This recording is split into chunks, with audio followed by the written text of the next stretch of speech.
कायिक प्रवर्धन के बारे में देखा था। आज अपन आवृतबीजी पादपों में जनन का अगला टॉपिक कृत्रिम कायिक प्रवर्धन के बारे में अपन चर्चा करेंगे। तो कृत्रिम कायिक प्रवर्धन क्या होता है इसके बारे में अपन देखते हैं।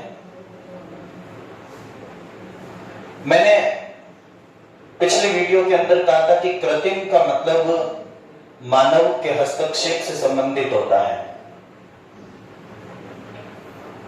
कायिक प्रवर्धन की परिभाषा को अपन ने बताया था कि पादप के किसी भी भाग, जड़, तना, पत्ती के अंदर इनके द्वारा किसी भी नए पादप का निर्माण होता है तो कायिक प्रवर्धन कहलाता है। कृत्रिम कायिक प्रवर्धन की परिभाषा क्या हो जाएगी कि मानव के हस्तक्षेप द्वारा पादप के किसी भी कायिक भाग, जड़, तना, पत्ती के द्वारा अगर नए पादप का निर्माण होता है तो इसे अपन कृत्रिम कायिक प्रवर्धन कहते हैं।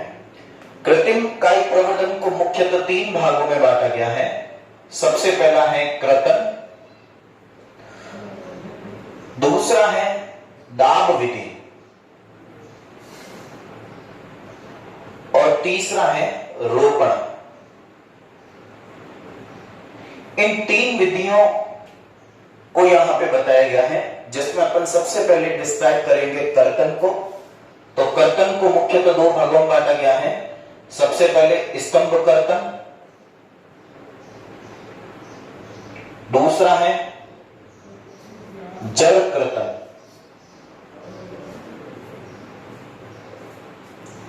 दाब विधि को क्रमशः 2 भागों के अंदर बांटा गया है। सबसे पहला है टीला दाब विधि,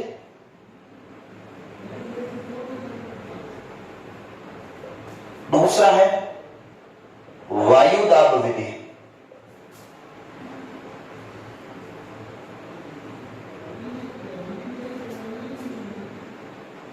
फिर बताया गया है रोपण। तो रोपण को क्रमशः 4 भागों में बांटा गया है। जीवी रोपण, दूसरा है फच्चर रोपण,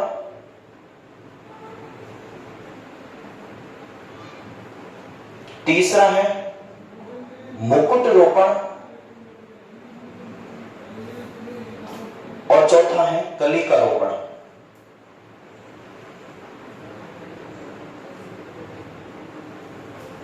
ये 4 सेक्शन इसके अंदर हो जाएंगे। दाब विधि के अंदर टीला दाब विधि हो जाएगा, वायु दाब विधि हो जाएगा। वायु दाब विधि को गुट्टी दाब विधि भी कहते हैं यहां पर। और कर्तन के अंदर 2 हो जाएंगे, स्तंभ कर्तन और जड़ कर्तन। तो सबसे पहले देखते हैं अपन स्टेम कटिंग के बारे में, स्तंभ कर्तन के बारे में। तो स्तंभ कर्तन के अंदर क्या होता है? स्तंभ कर्तन में आप जैसे कुछ पौधे देखते हैं, गुलाब के, अंगूर के और गन्ने के। इन पौधों का जो तना होता है, इन पौधों का जो तना होता है, इस तने के छोटे छोटे टुकड़े करने हैं। इन छोटे छोटे टुकड़ों को क्रमशः आपको जमीन के अंदर बोना है। कुछ दिनों के पश्चात इनसे अपस्थानिक कलिकाएं फूटेगी और इन अपस्थानिक कलिकाओं से एक नए पादप का क्या हो जाएगा? निर्माण हो जाएगा। तो स्तंभ कर्तन के अंदर अपन ने देखा कि स्तंभ के छोटे छोटे टुकड़े करते हैं। शब्द से ही अपन समझ सकते हैं स्तंभ कर्तन यानी स्तंभ को काटना। स्तंभ को छोटे छोटे टुकड़ों में काटकर जमीन के अंदर अपन को उसको बो देना है। कुछ दिनों के पश्चात उससे अपस्थानिक कलिकाएं निकलेगी और उन अपस्थानिक कलिकाओं से नए पादप का निर्माण हो जाएगा। एग्जाम्पल के तौर पे आपके सामने एग्जाम्पल दिए गए हैं, गुलाब है, अंगूर है, गन्ना है। ये पादप क्रमशः स्तंभ कर्तन के अंदर क्या होते हैं? प्रयुक्त होते हैं। फिर अपन देखते हैं स्तंभ कर्तन के बाद जड़ कर्तन को। तो जड़ कर्तन शब्द वही शब्द है कि जड़ को छोटे छोटे टुकड़ों के अंदर अपन को बांटना। ये जड़ को छोटे छोटे टुकड़ों में अपन ने कट किया। कट करके इसमें एक शर्त रहेगी, टर्म एंड कंडीशन रहेगा कि इसके अंदर जड़ को अपन को ऊर्ध्व दिशा के अंदर, ऊर्ध्व दिशा के अंदर अपन को जड़ को बोना है, सीधे तरीके से जड़ को बोना है पादप के अंदर। फिर कुछ दिनों के पश्चात इससे भी अपस्थानिक कलिकाएं निकलेगी और उस अपस्थानिक कलिकाओं से एक नए पादप का क्या होगा, निर्माण होगा। तो इस तरीके से ये जड़ कर्तन होता है।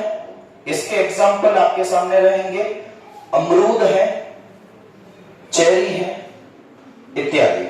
तो ये सारे एग्जाम्पल इसके रहेंगे। बस शर्त एक ही थी कि जड़ को जब अपन काटते हैं तब उसको ऊर्ध्व दिशा यानी खड़ी दिशा के अंदर अपन को बोना है। ये हो जाएगा आपका जड़ कर्तन। जड़ कर्तन के बाद में अपना टॉपिक कर्तन तो पूरा हो जाता है। ये कृत्रिम कायिक प्रवर्धन का पहला पार्ट पूरा। इसके बाद में दूसरा पार्ट जो होगा वो होगा अपना दाब विधि, प्रेशर थ्योरी। दाब विधि के अंदर दो चीजें बताई हैं। एक बताई है टीला दाब विधि।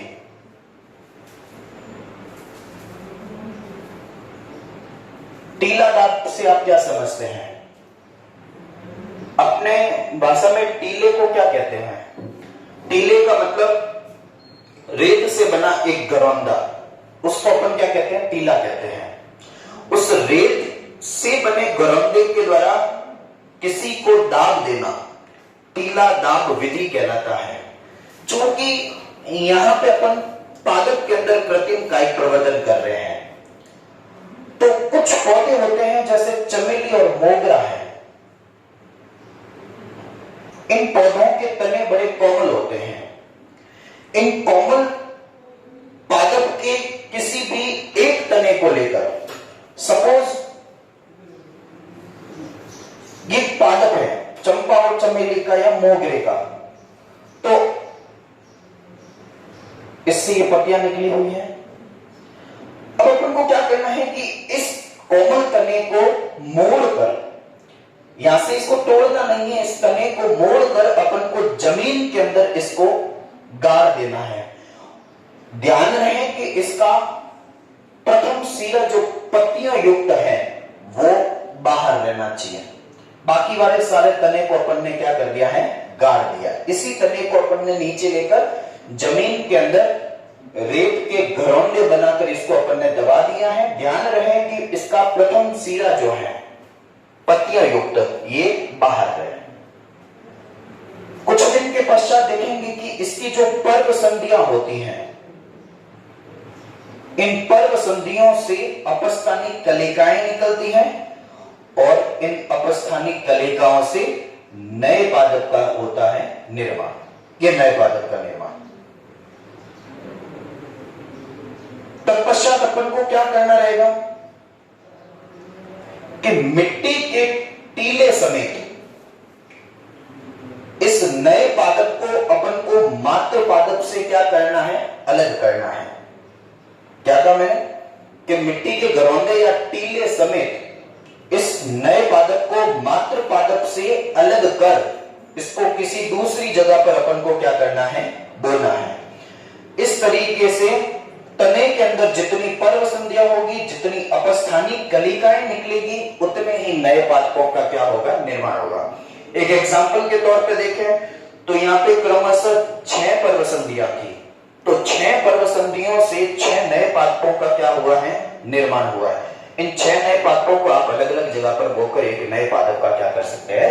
निर्माण कर सकते हैं। तो इस प्रकार से ये टीला दाब विधि होती है, जिसके एग्जाम्पल क्रमशः आपके रहेंगे चमेली और मोगरा।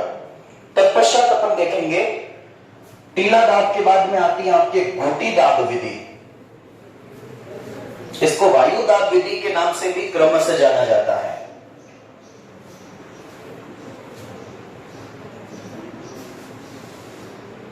ये घोटी दाब विधि रहेगी आपकी। तो घोटी दाब विधि से आप क्या समझते हैं? इसमें पादप जो है वो वुडी टाइप का होना चाहिए। वुडी का मतलब काष्ठीय पादप होना चाहिए। उसका तना मोटा होना चाहिए और मोटे के साथ में उसके ऊपर छाल उपस्थित होनी चाहिए। इसमें तना मोटा होने के साथ में उसमें क्या होनी चाहिए, छाल उपस्थित होनी चाहिए। तो इस प्रकार की विधि के अंदर अपन पादप का कोई भी एक तना लेते हैं और उस तने से अपन क्या करते हैं, छाल को उतार देते हैं। ये छाल को यहां से यहां तक अपन ने क्या कर दिया, उतार दिया। छाल को उतारने के पश्चात अपन क्या करेंगे कि इस भाग को ढक देंगे। ढकेंगे किससे, तीन चीजों से, या तो ढकेंगे मिट्टी से, या ढकेंगे मॉस से, या ढकेंगे अपन गीली रुई से। इन तीन चीजों से क्रमशः जिस तने की अपन ने छाल उतारी है, इस छाल को क्रमशः अपन मिट्टी से, मॉस से और गीली रुई से अपन इसको ढकेंगे। फिर कुछ सप्ताह पश्चात अपन देखेंगे, इससे पूर्व अपन क्या करेंगे, इसको ढकने के पश्चात अपन ऊपरी तने पर एक मटकी बांध देंगे। ऊपरी तने पर मटकी बांधने के साथ साथ में इस मटकी के नीचे एक छेद करेंगे और छेद से एक रस्सी को बांध देंगे। ठीक इस तरीके से अपन को मटकी को बांधना है कि इससे, इसके छेद से जो निकला पानी है वो इस कटे हुए भाग, छाल रहित भाग पे पड़ता जाए।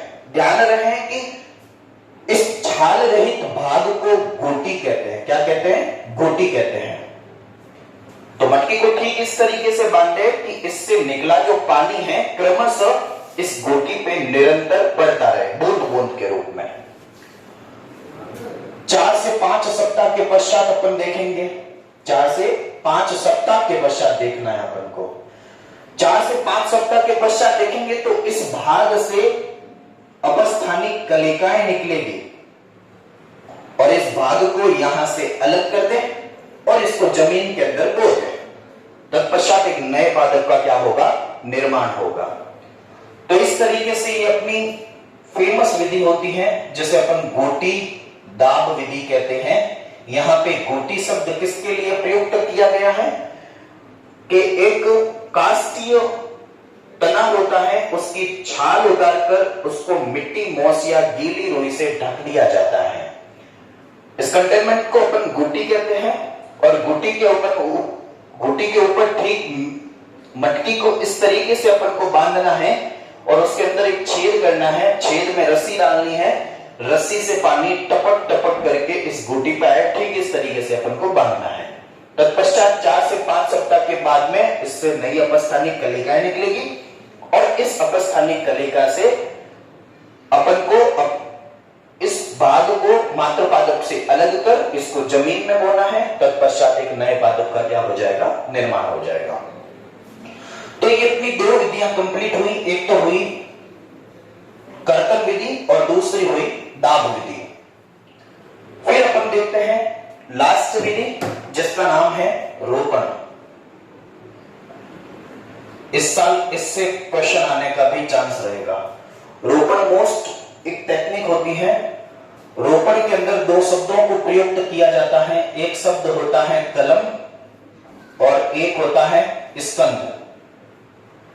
तो कलम और स्कंद से आप क्या समझते हैं? कलम एक अच्छी किस्म के पादप से ली जाती है। कलम एक अच्छी किस्म के पादप से ली जाती है। कलम को स्कंद पर बोया जाता है। कलम एक प्रकार का तना होता है। इस तने को अच्छी तरीके से काटकर जिस मात्र पादप पे या जिस आधार पादप से इसको जोड़ा जाता है उस कंटेनमेंट को अपन कलम कहते हैं। और जो आधार भाग होता है और जिस पे कलम जुड़ती है उसको अपन स्कंद कहते हैं।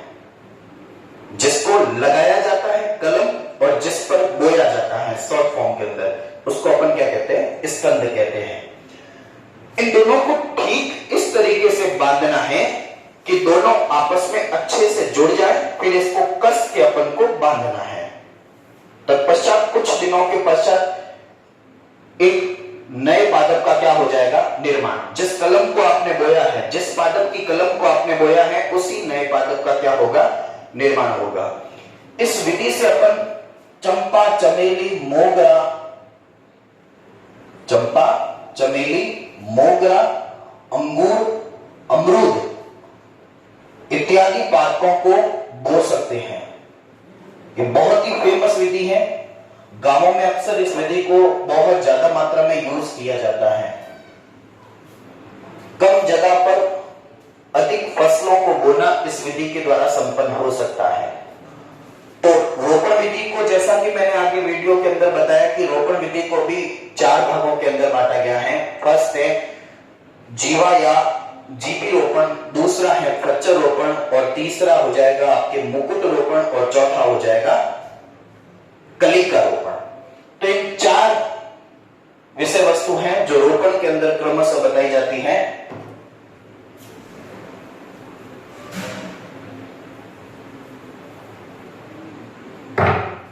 तो सबसे पहला है, सबसे पहली रोपण की जो विधि है वो है आपके कलिका रोपण, दूसरी है फ्रक्चर रोपण, तीसरी है मुकुट रोपण, और चौथी है जीवा या जीबी रोपण। तो सबसे पहले अपन जीवा या जीबी रोपण के बारे में चर्चा करते हैं। तो जीवा या जीबी रोपण के अंदर क्या होता है, सबसे पहले ये शर्त रहेगी अपनी कि इसके अंदर स्तंभ, इसके अंदर कर्तन और स्कंध ये दोनों समान व्यास के होने चाहिए। इन दोनों की मोटाई समान होनी चाहिए, कर्तन और स्कंध की। अपन स्कंध जो है, इस स्कंध के अंदर वी शेप का चीरा लगाएंगे, और कर्तन के अंदर भी अपन वी शेप का चीरा लगाएंगे। कर्तन के अंदर और स्कंध के अंदर, दोनों के अंदर अपन को वी शेप का चीरा लगाना है। वी शेप का चीरा लगाने के बाद में ठीक इनको इस तरीके से कसकर बांधना है कि दोनों की एधा आपस में संपर्क में आ जाए। एधा संपर्क में आने के कुछ दिन के पश्चात इनके सहवन कुल संपर्क आएंगे, जिससे नई कोशिकाओं का विभाजन होगा और साथ साथ में एक नए पादप का क्या हो जाएगा, निर्माण हो जाएगा। तो जीवा या जीबी रोपण के अंदर अपन ने देखा कि कर्तन के अंदर वी आकार का चीरा लगाना है और स्कंद के अंदर भी वी आकार का चीरा। पहली बात। दूसरी बात, कर्तन और स्कंद दोनों समान व्यास के होने चाहिए। फिर इनको कसकर बांध दे और कुछ दिन के पश्चात नए पादप का निर्माण हो जाएगा। तत्पश्चात अपन देखते हैं फ्रक्चर रोपण। फ्रक्चर रोपण के अंदर क्या है, स्कंद के अंदर, स्कंद के अंदर अपन को लगाना है वी आकार का चीरा, और कलम के अंदर अपन को लगाना है फेज आकार का चीरा। स्कंद के अंदर अपन को लगाना है वी आकार का चीरा, और कलम के अंदर लगाना है फेज आकार का चीरा। सेम विधि, दोनों समान व्यास के होते हैं। फिर इनको कसकर बांध ले, कुछ दिन के पश्चात नए पादप का निर्माण हो जाएगा। तो ये हो गया आपका फ्रक्चर रोपण, जीवा या जीपी रोपण। तीसरा मुकुट रोपण। मुकुट रोपण में क्या होता है, शर्त रहेगी यहां पे थोड़ी सी चेंज रहेगी। यहां पे स्कंद जो होगा उसकी मोटाई कर्तन से कई गुना अधिक होगी, क्योंकि इसमें जो तना होगा वो बहुत ही ज्यादा मोटाई का होगा। मुकुट का मतलब है पूरे सिर पर धारण करना। तो यहां पे कलम के स्कंद के ऊपर 5 से 10 कलमों को आप पूरे राउंड के अंदर चारों तरफ आप क्या कर सकते हैं, बो सकते हैं। तो यहां पे स्कंद का आकार मोटा होगा और कलम का आकार छोटा होगा। इसको इस तरीके से बो दे कि ये चारों तरफ, इसको इस तरीके से काटकर इसके चारों तरफ लगाना है कि ये चारों तरफ इसके मुकुट का आकार क्या कर ले, धारण कर ले। तो क्रमशः इसको चीरा लगाने का तरीका ये होगा आपका को इस तरीके से काटना है।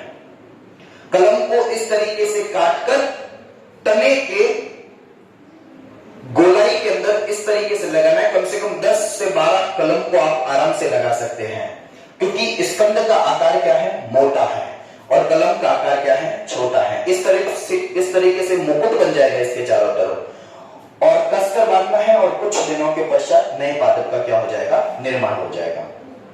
तत्पश्चात देखते हैं अपन कली का रोपण। कली का रोपण के अंदर क्या होता है कि स्कंद के अंदर टी आकार का चीरा लगाना है। स्कंद के अंदर टी आकार का क्या लगाना है, चीरा लगाना है। टी आकार का चीरा लगाने के बाद में इसके अंदर कलम को आपको क्या करना है, रोपित करना है। सीधा सिंपल फंडा है, स्कंद के अंदर टी आकार का चीरा लगाए और उसमें कलम को बो दे, कसकर बांधे, और कुछ दिन के पश्चात नए पादप का निर्माण हो जाएगा। तो इस प्रकार से अपन ने सबसे पहले जीवा या जीवी रोपण के बारे में देखा, इसके बाद में फ्रक्चर रोपण देखा, फिर मुकुट रोपण देखा, फिर कली का रोपण देखा।